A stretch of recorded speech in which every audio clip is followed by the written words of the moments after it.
Hello everyone, welcome to science lover. ये जो particular video ना, ये बहुत ही इंपॉर्टेंट होने वाला है क्योंकि इस वीडियो में हम लोग बात करने वाले हैं एटॉमिक मॉडल के बारे में और बोहर मॉडल जो हमने पिछले वीडियो में पढ़ा था उसके एप्लीकेशन के बारे में। ये जो हमारा पर्टिकुलर वीडियो, ये हमारे एटॉमिक स्ट्रक्चर जो सीरीज चल रही है, एटॉमिक स्ट्रक्चर सीरीज का 7वां वीडियो है। और इस पर्टिकुलर वीडियो में हम लोग बात करने वाले हैं हाइड्रोजन एटम के बारे में। मतलब क्या, बोहर मॉडल को हम लोग अप्लाई करने वाले हैं, applied on hydrogen atom.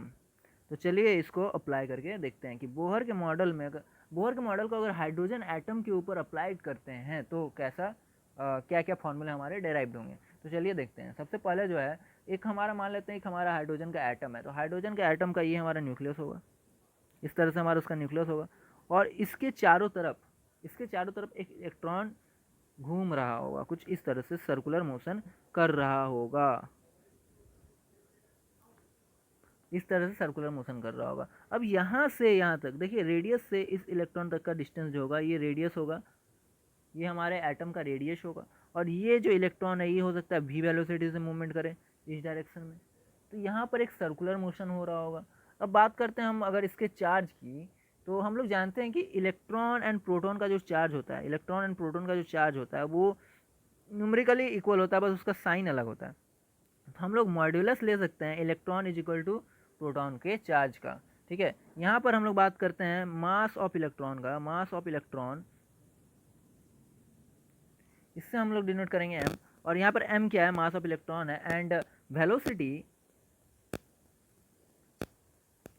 Of electron ये हमारा v है, वेलोसिटी ऑफ इलेक्ट्रॉन ये हमारा v है। अब देखिए यहाँ पर हमारा मास निकल चुका है m, वेलोसिटी हमारा निकल चुका है v। अब इसके बीच का फोर्स क्या होगा, फोर्स का वैल्यू क्या होगा, force between nucleus and electron and nucleus के बीच का फोर्स का वैल्यू क्या होगा। तो फोर्स का हम लोग का फॉर्मूला हम लोग जानते हैं, F इजिकल टू होता है 1/4πε0 E into E/r²।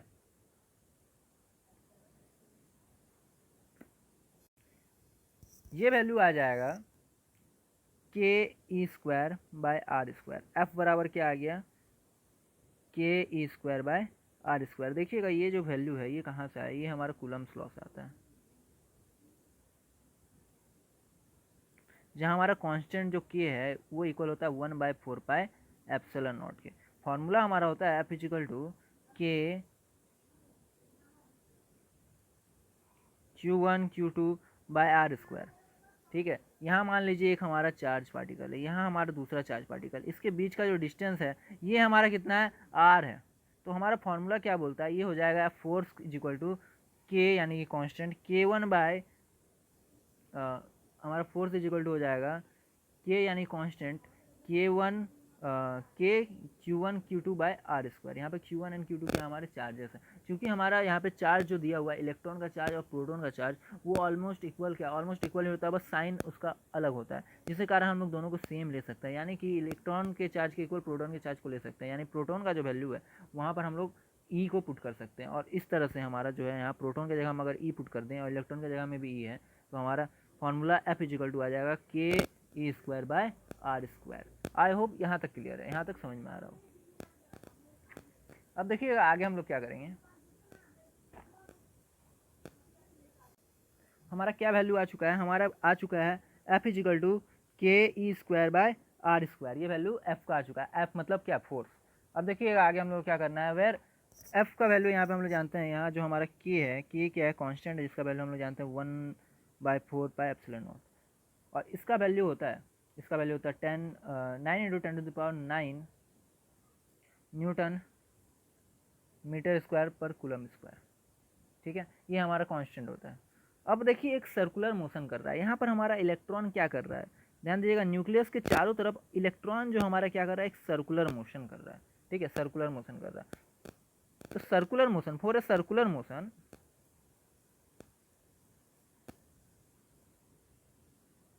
Circular motion के लिए सेंटीपेटल फोर्स का वैल्यू क्या होता है, सेंटीपेटल फोर्स सर्कुलर मोशन के लिए हम लोग जानते हैं F इजिकल टू होता है mv²/r।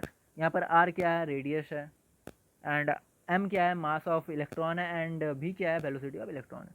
तो अब देखिएगा, अब यहाँ पर हमारा दो वैल्यू आ चुका है, ये हमारा इक्वेशन 2 है और ये हमारा इक्वेशन 1 है। तो यहाँ ये भी एफ का वैल्यू है और ये भी एफ का वैल्यू है, तो हम ये दोनों आपस में क्या होंगे, इक्वल होंगे। दोनों जो एफ के वैल्यू होंगे वो आपस में इक्वल होंगे। तो हम लोग from equation 1 and from equation 2 कर सकते हैं, from equation 1 and equation 2, equation 1 and equation 2 दोनों को यूज करके हम लोग लिख सकते हैं, क्या लिख सकते हैं, हम लोग लिख सकते हैं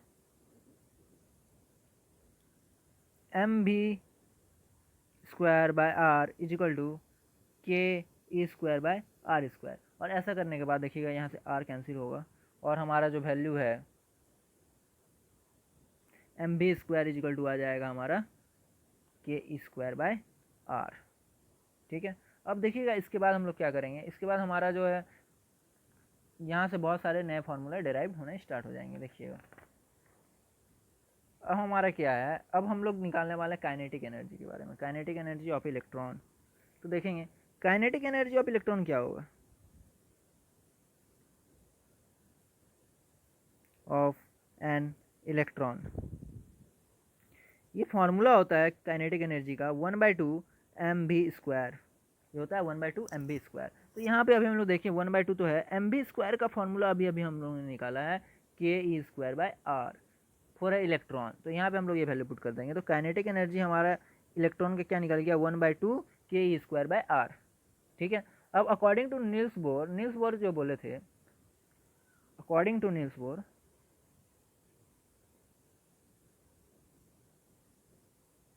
एंगुलर मोमेंटम का अगर बात करें, एंगुलर मोमेंटम ऑफ इलेक्ट्रॉन, तो हम लोग ने पढ़ा था कि एंगुलर मोमेंटम ऑफ इलेक्ट्रॉन जो होता है ना वो हमेशा h/2 के मल्टीपल होता है, यानी कि h/2 इंटू एन। तो यहाँ पर एंगुलर मोमेंटम इतना हो गया है।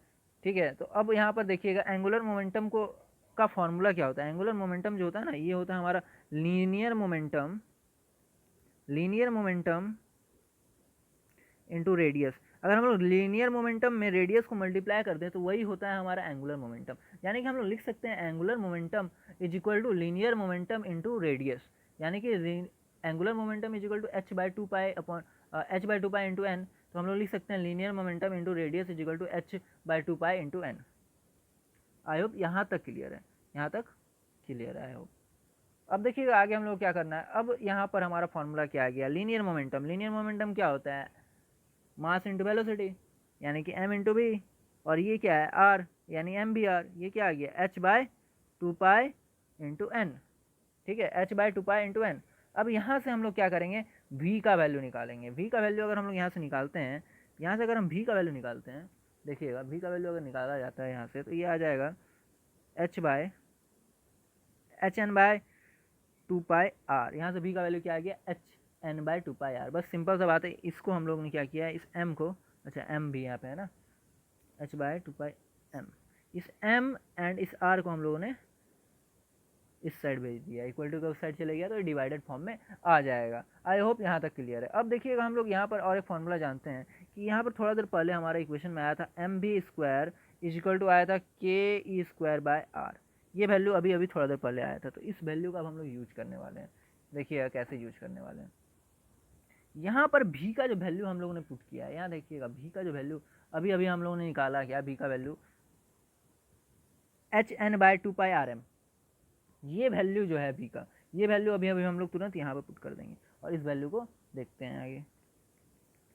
h भी का वैल्यू कौन सा पुट करेंगे, ये वाला hn/2πrm, hn/2πmr का होल स्क्वायर, और यहाँ पे हो जाएगा के ई स्क्वायर बाय आर। अब देखिएगा इसको सॉल्व करेंगे, सॉल्व करने के बाद क्या वैल्यू आता है हम लोग का। सॉल्व करने पर सबसे पहले देखिएगा यहाँ पर हम लोग सॉल्व करते हैं M H square N square by 2πm square R square is equal to K E square by are. सबसे पहले यहाँ से आर कैंसिल, यहाँ से एम कैंसिल। अब देखिएगा और कोई वैल्यू कैंसिल नहीं होगा, हम लोग को आर का वैल्यू निकालना है। आर के वैल्यू को, ये वाला जो आर है इसको देखिएगा H square by N square 2πmr is equal to ये। अब यहाँ से ये इस साइड जाएगा और इस पूरे पार्ट को हम इधर भेज देंगे, और यहाँ से हमारा आर का वैल्यू क्या आ जाएगा, ये वैल्यू आ जाएगा H square N square by 2π के ई स्क्वायर एम। ये वैल्यू हमारा आ जाएगा आर का, ये वैल्यू जो है हमारा रेडियस का निकल के आ जाएगा फॉर अ हाइड्रोजन एटम। क्योंकि हम लोग बोहर के मॉडल को हम लोग क्या सिर्फ सिंगल इलेक्ट्रॉन सिस्टम के लिए अप्लाई करते हैं, तो ये वैल्यू हमारा रेडियस का निकल जाएगा। देखिए ये बहुत इंपॉर्टेंट फार्मूला है, आई होप यहाँ तक समझ में आ रहा है। चलिए उसके बाद आगे हम लोग देखते हैं।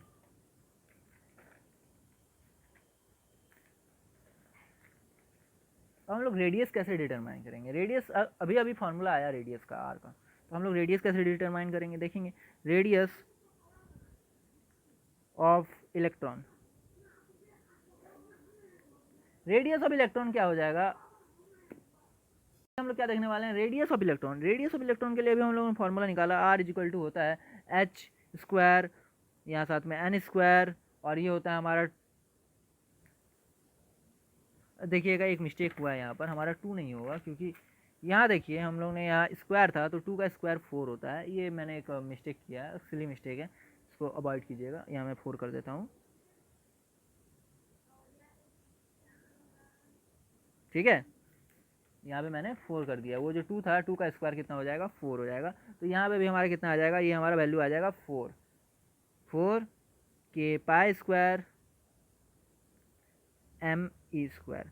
तो देखिएगा फॉर इलेक्ट्रॉन हमारा जो ये वैल्यू है, ये पूरा वैल्यू, ये वैल्यू जो है हमारा कांस्टेंट हो जाएगा। कैसे, एच जो होता है वो प्लैंक कांस्टेंट होता है, हम लोग जानते हैं इसका वैल्यू।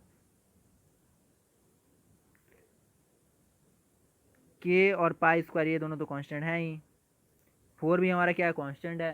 साथ में बच गया E, mass of electron constant है, मास ऑफ इलेक्ट्रॉन किसी particular mass of electron constant ही होता है। अब चार्ज ऑफ इलेक्ट्रॉन भी हमारा क्या होता है, कांस्टेंट होता है। तो ये सारे वैल्यू कांस्टेंट है, तो हम लोग लिख सकते हैं कि आर जो होगा वो डायरेक्टली प्रोपोर्शनल होगा एन स्क्वायर की, ठीक है। इसका मतलब क्या है, इसका मतलब थोड़ा समझिएगा। मतलब एन का वैल्यू जैसे जैसे इंक्रीज करेगा, जैसे एन का वैल्यू 1 हुआ, 2 हुआ, 3 हुआ, 4 हुआ, एंड सो ऑन, इसी तरह हमारा आर का जो वैल्यू होगा, रेडियस का जो वैल्यू होगा वो भी इंक्रीज करेगा। फॉर एग्जाम्पल मान लीजिए कि हम न्यूक्लियस लेते हैं ऐसा, इसमें एक ही एन का वैल्यू है, तो रेडियस कहाँ तक होगा, यहाँ से यहाँ तक। बट एक हम और एग्जाम्पल लेते हैं जिसमें हमारा रेडियस जो है ना वो 2 पार्ट तक है, तब इसमें हमारा रेडियस कहाँ तक होगा, यहाँ तक, हमारा यहाँ से यहाँ तक। मतलब जैसे जैसे एन की वैल्यू को इंक्रीज करेंगे वैसे वैसे हमारा आर का वैल्यू भी इंक्रीज होगा, बस इतनी सी बात है। आई होप यहाँ तक समझ में आ रहा हो, ठीक है। आगे देखते हैं, अब आगे हम लोग कैसे करेंगे। तो देखिए यहाँ पर हम लोग लिख सकते हैं, hence the radius of atom is directly proportional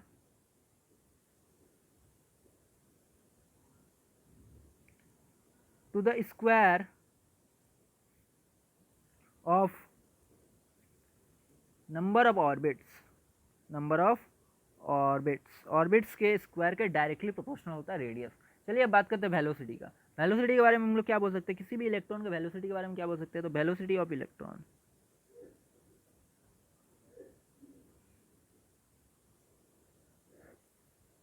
velocity of electron के बारे में हम लोग क्या बोल सकते हैं, v इज इक्वल टू होता है, अभी थोड़ा सा पहले मैंने निकाला था ये formula, v is equal to H N by 2 pi R M. अब यहाँ पर हम लोग r के वैल्यू को पुट कर देंगे। कौन सा r का वैल्यू, ये वाला जो अभी अभी निकाला गया है, ये वाला r का वैल्यू, ये पूरा r का वैल्यू है, इसको मैंने पुट कर दिया यहाँ पर इस r के प्लेस पे। तो देखिएगा क्या आएगा, इस पर जब पुट कर दिया जाएगा तो क्या आ जाएगा, H N by 2 pi M तो है, r के प्लेस पे क्या आएगा। तो देखिएगा जो डिनोमिनेटर में, ये कहाँ है, ये डिनोमिनेटर में, तो इस पर्टिकुलर फार्मूले में जो डिनोमिनेटर में है वो यहाँ पर ऊपर आ जाएगा, और ये जो ये वाला पार्ट जो है ये इसके नीचे में आ जाएगा, ठीक है। तो देखिएगा यहाँ पर हम लोग इसको कैसे लिखेंगे, हम लोग इसको लिखेंगे 4 pi square K M E square by H square N square, ठीक है। इस तरह से फॉर्मूला डायरेक्ट होगा। अब देखिएगा जो कैंसिल हो रहा है उसको कैंसिल आउट कर देंगे, और जो बचेगा क्या बचेगा हमारे पास, देखिए यहाँ से एन कैंसिल हो गया, यहाँ एच कैंसिल हो गया, यहाँ हमारा देखिएगा 2 कैंसिल हो गया, ये हमारा पाई कैंसिल हो गया, और यहाँ पे हमारा एम भी कैंसिल हो गया। तो v इक्वल टू हमारा बचा 2 के pi E square by N by H into 1/n। अब देखिएगा ये वैल्यू को, इस वैल्यू को हम लोग बोल सकते हैं कांस्टेंट है। ये वैल्यू जो आया हमारा, ये जो वैल्यू आया इसको हम लोग बोल सकते हैं कांस्टेंट वैल्यू है, यानी कि हम लोग बोल सकते हैं v is directly proportional to 1/n। ये हमारा स्पेशल एक फार्मूला डेराइव्ड हुआ। हमारा v का फार्मूला, एक्चुअल फार्मूला तो ये है, बट हम लोग बोल सकते हैं कि v is directly proportional to 1/n। ठीक है, hence velocity of an electron is inversely proportional to the number of orbits। ये हमारा यहाँ पर कंक्लूजन निकल गया कि हमारा जो वेलोसिटी होगा किसी भी इलेक्ट्रॉन का, वो किसी भी इलेक्ट्रॉन के नंबर ऑफ ऑर्बिट्स के ऊपर डिपेंड करेगा, वो भी इन्वर्सली प्रोपोर्शनल। मतलब क्या है, फॉर एग्जांपल अगर हम लोग यहाँ पर बात कर रहे हैं इस वेलोसिटी के, इस रेडियस पर, तो यहाँ पर जो इलेक्ट्रॉन ट्रैवल करेगा वो फास्टर स्पीड से ट्रैवल करेगा, यहाँ पर जो इलेक्ट्रॉन ट्रैवल करेगा वो फास्टर स्पीड से ट्रैवल करेगा। अगर हम एक दूसरे इलेक्ट्रॉन के लिए बात करें जो कि दूसरे ऑर्बिट में है, तो यहाँ पर इलेक्ट्रॉन का वैल्यू थोड़ा सा कम हो जाएगा, वेलोसिटी का वैल्यू थोड़ा कम हो जाएगा, क्योंकि यहाँ पे नंबर ऑफ ऑर्बिट्स इंक्रीज कर रहा है। और हम लोग जानते हैं कि v is directly proportional to 1/n, यानी कि अगर नंबर ऑफ n इंक्रीज कर रहा है तो हमारा वेलोसिटी का वैल्यू डिक्रीज करेगा। आई होप यहाँ तक समझ में आया। अब यहाँ तक देखिएगा, इस वीडियो के लिए हम लोग इतना ही करते हैं। नेक्स्ट वीडियो में, नेक्स्ट जो सीरीज होने वाला है, इस वीडियो का नेक्स्ट जो सीरीज होने वाला है, उस सीरीज में हम लोग बात करने वाले हैं एनर्जी के बारे में, energy of an electron, energy of an electron. तो इसके बाद वाला वीडियो जो होने वाला है वो भी बहुत इंपॉर्टेंट होने वाला है। उस वीडियो में हम लोग बात करने वाले हैं एनर्जी ऑफ इलेक्ट्रॉन। तो तब तक के लिए इस वीडियो के लिए इतना ही दोस्तों। अगर ये वीडियो आपको पसंद आया तो लाइक कर दीजिए, ज़्यादा से ज़्यादा चैनल को सब्सक्राइब कर दीजिए, और तब तक के लिए गुड बाय दोस्तों।